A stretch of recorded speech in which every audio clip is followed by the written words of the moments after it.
Hi hello welcome to post 360. నేను మీ మురళి రాపల్లి.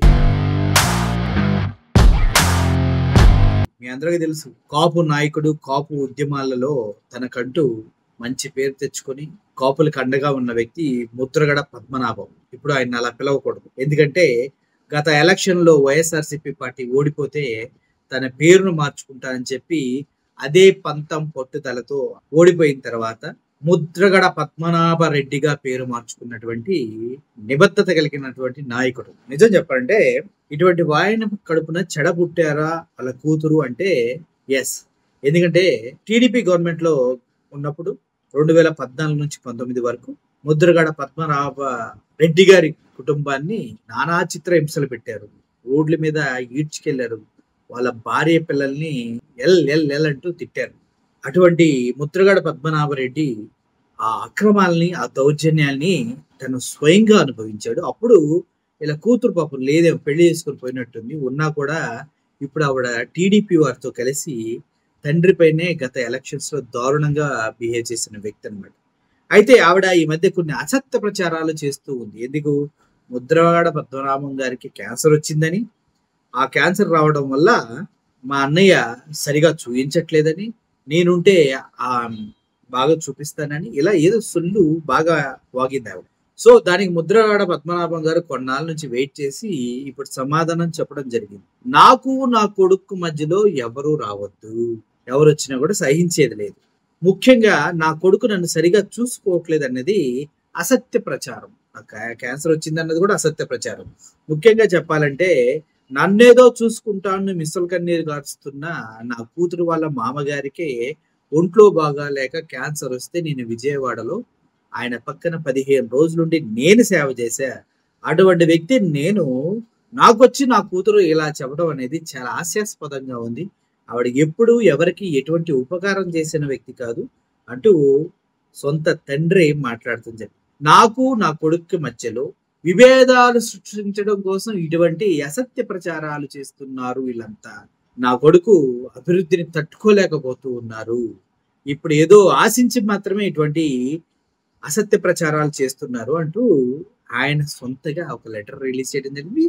మాట్లాడుతూ కూడా జరిగింది.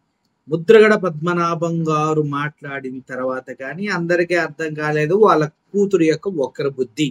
మేడం గారు చాలా తెలివిగల వాళ్ళు, డబ్బిస్తే ఏదైనా చేస్తారనేసి, అంటే ఏ పార్టీకైనా తొత్తుగా మారుతారనేది గత ఎన్నికల్లో ముద్రగడ గారే మాట్లాడటం జరిగింది. తన తండ్రిని దూషించిన వ్యక్తి, తన తండ్రిని చాలా ఇబ్బందులు పాలు చేసిన వ్యక్తి వాళ్ళ కూతురు. అటువంటి వ్యక్తి ఇప్పుడు వచ్చి వేదాలు వల్లిస్తే ఎలా? ఎవడు నమ్ముతాడు నిన్ను? కాపులకి అండగా ఉండి నిలబడిన వ్యక్తి ముద్రగడ పద్మనాభం. అటువంటి వ్యక్తిని సొంత కూతురు హింసించిన విధానం మనందరికీ తెలుసు. ముఖ్యంగా ఇప్పుడు చేస్తున్న అసత్య ప్రచారం కూడా వాళ్ళ కూతురే చేయడం చాలా హాస్యాస్పదంగా ఉంది. వాళ్ళ నాన్నను చూడటానికి ఇవిడ వెళ్తుంటే వాళ్ళ అన్నయ్య ఆపుతున్నాడు అంటే ఇవిడ చెప్పేది. అసలు నిన్ను చూడటానికి ఫస్ట్ మీ నాన్నగారు ఇంట్రెస్ట్ ఉండాలి కదమ్మా. తల్లి పాలు తాగి రొమ్ము గుద్దే క్యారెక్టర్ నీదని మీ నాన్నగారు చెప్తూ ఉన్నారు. మరి ఏం చేద్దాం దానికి? ముఖ్యంగా ముద్రగడ పద్మనాభం గారు ఇంకో స్టేట్మెంట్ కూడా చేశారు. నా కొడుకు రాజకీయాల్లో ఉంటారు, అదే విధంగా నా మనవడు కూడా ముఖ్యమంత్రి అవుతాడు. అది కదా, ఒక పోరాట యోధుడు ఇలాగే మాట్లాడతాడు. ఎందుకంటే పోరాటం, కాపుల కోసం పోరాటం అనేది పోరాటమే, తక్కువ కాదు. పోరాట యోధుడు ఎలా ఉంటాడు? ఎప్పుడు ధైర్యంగా ప్రజలకి హితం చేయడానికి చూస్తూ ఉంటాడు. ముద్రగడ పద్మనాభం కూడా అదే చేస్తున్నాడు. వాళ్ళ కొడుకుల్ని, వాళ్ళ మనవల్ని కూడా రాజకీయాలకు దించి ముఖ్యమంత్రి స్థాయికి తీసుకెళ్తా అని చెప్తూ ఉన్నాడు. మరి ముద్రగడ పద్మనాభం గారు మాట్లాడింది వింటారా? ఒకసారి వినండి. ఈ మధ్య ముందుగా మీ యజమానికి మీకు నా నమస్కారాలండి. ఈ మధ్య మా కుటుంబంపై ఒక కుటుంబం దాడి చేస్తున్న సంగతి మీకు తెలుసు. ఆ కుటుంబానికి మాకు చాలా సంవత్సరాల క్రితమే మనస్పర్ధలు వచ్చేయండి. అంత మాత్రమే ఆ సంబంధాలు ఉండి గత సంవత్సరం నుంచి పూర్తిగా దూరం అయిపోయామండి. రాకపోక పూర్తిగా స్తంభించిపోయాయండి. అయ్యా, మమ్మల్ని నిత్యం టార్గెట్ చేస్తూ ఉన్నారు. బిందులు నిండిపోతున్నాయండి ఆ కళ్ళ నీళ్ళు. వాళ్ళు ఏడుస్తూ ఉంటున్నారు, నిత్యం ఏడుస్తూనే ఉంటున్నారు. మా అబ్బాయి గిరి ఎదుగుదల గురించి నిత్యం ఏడుతూనే ఉంటున్నారు. అయ్యా వారంలా పోతున్నారు, రగిలిపోతున్నారండి. అయ్యా వాళ్ళకి వచ్చే పోయి కాలం ఏంటో తెలియదు. నా కొడుకు రాజకీయంగా పైకి వచ్చి తప్ప ఏమన్నా వారు ఏమైనా డబ్బులు అడిగామా, వారు సాయం కోరామా? ఏమీ లేదే. వాళ్ళ సంబంధం ఏంటని అడుగుతా ఉన్నాను నేను. నాకు క్యాన్సర్ వచ్చిందని నన్ను ఇంట్లో బంధించారని, నా చిన్న కొడుకు పట్టించుకోవట్లేదని, మా చిన్న కొడుకు మామయ్య గారు పట్టించుకోవట్లేదని చెప్పేసి తప్పుడు పేలాపన, తప్పుడు సమాచారం ప్రజలకు ఇస్తూ ఉన్నారు. అయ్యా తప్పు తప్పు తప్పు. రోజు నా చిన్న కొడుకే నాకు సేవ చేస్తూ ఉన్నాడు. రోజు నా చిన్న కొడుకే నాకు సేవ చేస్తూ ఉన్నారు. కాళ్ళు కూడా నొక్కి రాత్రిని పడుకునే వరకు కూడా సేవ చేస్తూ ఉన్నారు. అయ్యా మాకు మాకు నా కొడుక్కి నాకు మనస్పతి పెంచి దూరం చేస్తే వాళ్ళ గడపకు వస్తానమని చెప్పి అనుకుంటున్నారండి. చేస్తే ఈ జన్మ కదా ఎన్ని జన్మలు ఎత్తినా కూడా గుమ్మం ఎక్కను. ఆ గుమ్మం ఎక్కడం కోసం నాకు, నా కొడుక్కి, మా వీంకుడు శివాజీ గారికి మనస్పతి పెంచడానికి ప్రయత్నం చేస్తూ ఉన్నారు. అది ఆపండి, తప్పు. ఇటువంటి కుళ్ళు రాజకీయాలు, కుళ్ళు మనస్తత్వాలతోటి ఎంతకాలం జీవిస్తారని అడుగుతా ఉన్నా నేను. మీకు నాకు సంబంధం ఏంటి? సంవత్సరం కాలం నుంచి మీకు మాకు రాకపోకలు లేవే. ఎందుకు నా గురించి ఎడుతూ ఉన్నారు మీరు? బిందులతో బిందులు కళ్ళ నీళ్ళు కాల్చేస్తా ఉన్నారే. నా కొడుకు రాజకీయాలు రావటం వాళ్ళకి కంటికి చూడలేకపోతున్నారు. కంటితోటి పిచ్చి పిచ్చిగా వాక్కండి, పిచ్చి పిచ్చిగా తప్పుడు సమాచారం ప్రజలకు ఇవ్వకండి.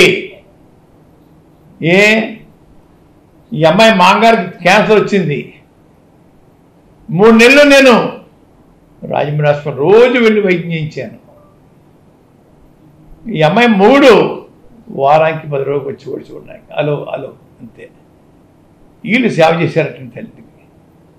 నా కొడుకు 24 గంటలు నా సేవ చేస్తుంటే ఏడుతూ ఉన్నారు వీళ్ళు. వారం రోజులకి 1 గంట సేవ చేసేవాడు కదా నా కొడుకు, వాళ్ళ కొడుకు. వీళ్ళు నా మీద పెద్ద ప్రేమ వలబోసేస్తూ ఉన్నారు. పిచ్చివాళ్ళారా, అన్నీ గుర్తున్నాయి. అయ్యా గతంలో సార్ మనస్పర్ధలు వచ్చాయి చెప్తున్నాను చూసారు మీకు. 7 సంవత్సరాల క్రితం నా భార్యకి క్యాన్సర్ వచ్చిందండి హైదరాబాద్లో. సర్జరీ చేయించానండి. 15 డేస్ హాస్పిటల్లో ఉన్నామండి. మళ్ళా 10 రోజులకి రండి కీమో చేయించానని చెప్పి డాక్టర్ సెన్సార్ గారు చెప్తే ఈ ఎదవలకి ఇంటికి వచ్చానండి. ఈ ఎదవలో 5 నిమిషాలు కూడా లోపల రావద్దన్నారు మమ్మల్ని. 5 నిమిషాలు కూడా మొగుడు పిల్లం మా ఇంటికి రావద్దు. ఇది వారి ఆదేశం అండి. వీళ్ళు మా మీద ప్రేమ చూపిస్తున్నారా? మొగుడు పిల్లం వద్ద కలిసి గుమ్మలు కాసేసి మా ఇంటికి రావద్దు అంటే హైదరాబాద్లో బ్రాహ్మిన్స్ చక్రం సుధాకర్ గారు ఉంటే వారింటికి తీసుకెళ్ళిపోయి అయ్యా ఆ 2 డేస్ ఉండి అక్కడ రిటర్న్ అయ్యామండి. వీళ్ళు నాకు క్యాన్సర్ వచ్చింది, చిన్న కొడుకు వైద్యం చేయించట్లేదు, మీరు పట్టించుకోవట్లేదు అని ఏదో నాటం చేస్తున్నారండి. భాష కూడా మారిపోయింది నాకు తట్టుకోలేక. నన్ను ఎందుకు ఎత్తుకోవాలా? నన్ను ఎందుకు రోడ్డు నాగాలా? మీకు నాకు సంబంధాలు లేవే. 1 year నుంచి మేము రాకపోకలు లేవే, పూర్తిగా దిగిపోయే. ఇంకా నన్ను టార్గెట్ చేస్తా ఉన్నారా? ఏ వాసించి టార్గెట్ చేస్తారని అడుగుతా ఉన్నాను. నువ్వు టార్గెట్ చేసి బెదిరిపోతానా? కిలప మున్సిగా మనవండి ముత్తుల వీర్రాగారు అబ్బాయిని బెదిరిపించేస్తే బెదిరిపోవడానికి ఈ రక్తంలో తేడా లేదు అని గ్రహించుకోండి.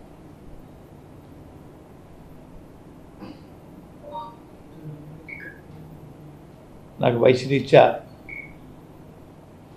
6 సమస్యలు నాకే కదండి, ప్రతి మనిషికి ఉంటాయి.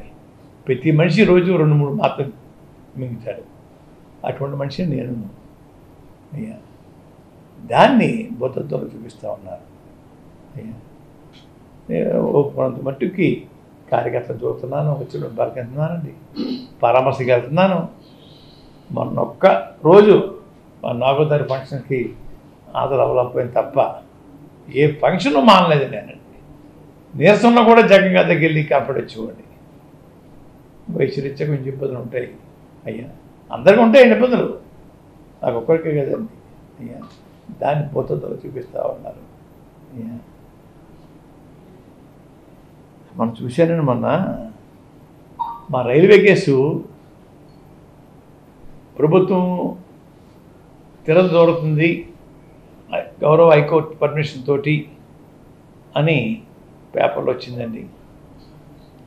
ఆ మరుసటి రోజునే ఈ వత్తాదులు సంబంధం లేని మనుషులు కేసు వీళ్ళే డ్రాప్ చేయించారని చెప్పేసి ఏదో ప్రచారం చేసుకుంటా ఉన్నారు. చెత్త ప్రచారం. వీళ్ళకి రాజకీయ సంబంధం ఏంటండి, వీళ్ళకి కేసుకి సంబంధం ఏంటండి? వీళ్ళు డ్రాప్ చేయించారని కేసు, వీళ్ళు డ్రాప్ చేస్తే కానీ నేను బతకలేను అయ్యారు. చెత్త మాటలు, చెత్త చెత్త చెత్త మాట, సిగ్గు లజ్జ అన్నీ వదిలేసేసి డ్రాప్ చేయించారు. నేను ఒకటి అడుగుతున్నానండి వాళ్ళని, నిజంగా మీకు ఆ శక్తి ఉంటే సూపర్ 6 హామీలు, ఇతరితర హామీలు ముఖ్యమంత్రి గారు ఇచ్చారు. అలా కాపులు బీసీలో కలిపే జీవో ఒకటి అమలు చేయమని మీ దమ్ము ధైర్యం ఉంటే చేయించండి. అంతేగా సూలితో సూలి అదో సూలు మీరు డ్రాప్ చేయించారమ్మా కేసుని. మీరు డ్రాప్ చేస్తే మరి దిక్కు లేదా? చెత్తాడి మాటలు ఆపండి, చెత్తాడి మాటలు ఆపండి. ముఖ్యమంత్రి చంద్రబాబు నాయుడు గారికి, లోకేష్ గారికి తెలిస్తే సిగ్గుపడతారండి. నేను సిగ్గుపడుతున్నాను. ప్రభుత్వంలో పెద్దలు చెప్పవలసిన మాటలు అనామకులు నోటంట మీకు కేసు డ్రాప్ చేయించేసామని మాట చాలా చాండాలంగా మాట్లాడటం అనేది ముఖ్యమంత్రి గారికి చింతనమే. విన్నా కూడా మేము చింతనగా ఫీల్ అవుతున్నాను. ముఖ్యమంత్రి గారి దీని మీద చర్య తీసుకోండి. చెత్తాడే మనుషులు ఇష్టం వచ్చినట్టు మాట్లాడుతూ ఉన్నారు. వారి సంబంధం ఏంటండి? ముఖ్యమంత్రి గారు మీ ఇష్టం ఉంటే కేసు పెడతారు, మానేస్తే ఇష్టం తీసేస్తారు. అది మీ నోటంట రావాలి తప్ప లోకేష్ బాబు నోటంట రావాలి. లోకేష్ బాబు గారు నోటంట. అంతేకి ఈ చెత్తాడిగాళ్ళ నోటంట రావటం అనేది చాలా సిగ్గుచేటు. ముఖ్యమంత్రి గారు దీని మీద కొంచెం దయచేసి దృష్టి పెట్టండి. వీళ్ళు ఎవరు? వీళ్ళ సంబంధం ఏంటి? దృష్టి పెట్టమని కోరుకుంటా ఉన్నాను.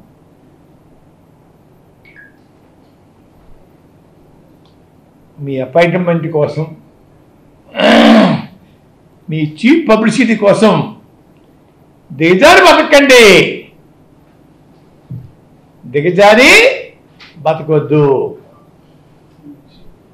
బిందుతో నీళ్లు కళ్ళని కాచేకింది. నవ్వుతున్నారు పక్కన ఉన్న వాళ్ళు చూసి. ఆపండి.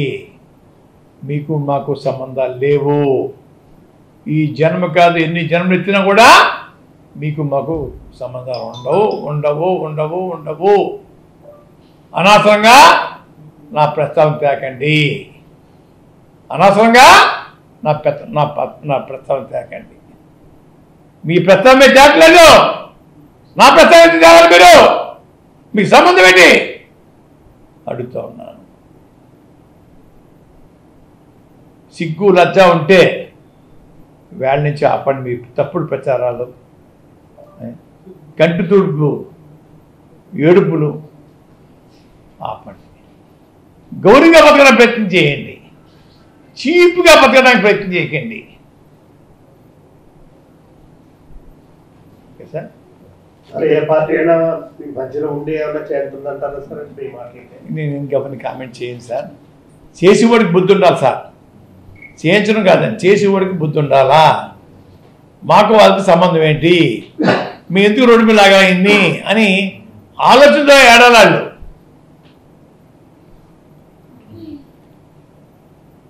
ఎవరు చేస్తున్నారు? మనం ఒకరి మీద నెపం వేయడం తప్పండి, వేయదు. వీళ్ళకి బుద్ధి ఉండాలా?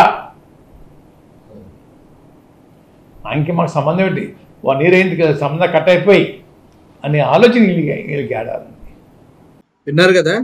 సో ఇక్కడ గుంట నక్కలు నక్కి నక్కి ఏదో చేయాలని చూస్తూ ఉంటాయి. దాన్ని పసిగట్టడంలో రాజకీయ నాయకుడు ప్రతిసారి సక్సెస్ అవ్వాలి. లేదంటే గుంట నక్కలు అసత్య ప్రచారాలతో ఎల్లో మీడియాతో యుద్ధం చేస్తాయి. ఇప్పుడు కొమ్మినేని గారిని అరెస్ట్ చేసినట్టే అన్నమాట. కొమ్మినేని గారు అరెస్ట్ చేయడం కోసం ఆయన డిబేట్ లో ఎవడో అన్న మాటకి కొమ్మినేని గారి పైన అరెస్ట్. ఈ అసత్య ప్రచారాలని మనం నమ్మవలసిన అవసరం లేదు. ముద్రగడ పద్మనాభం రెడ్డి గారే బయటకు వచ్చి ఇలా మాట్లాడి వాళ్ళ కూతురు గురించి, అది జరుగుతున్న అన్యాయం గురించి, అసత్య ప్రచారం గురించి చెప్పిన తర్వాత కూడా మనం నమ్ముతామే ఏంటి? నమ్మం కదా. Thank you for watching. Murali signing off. Thank you so much.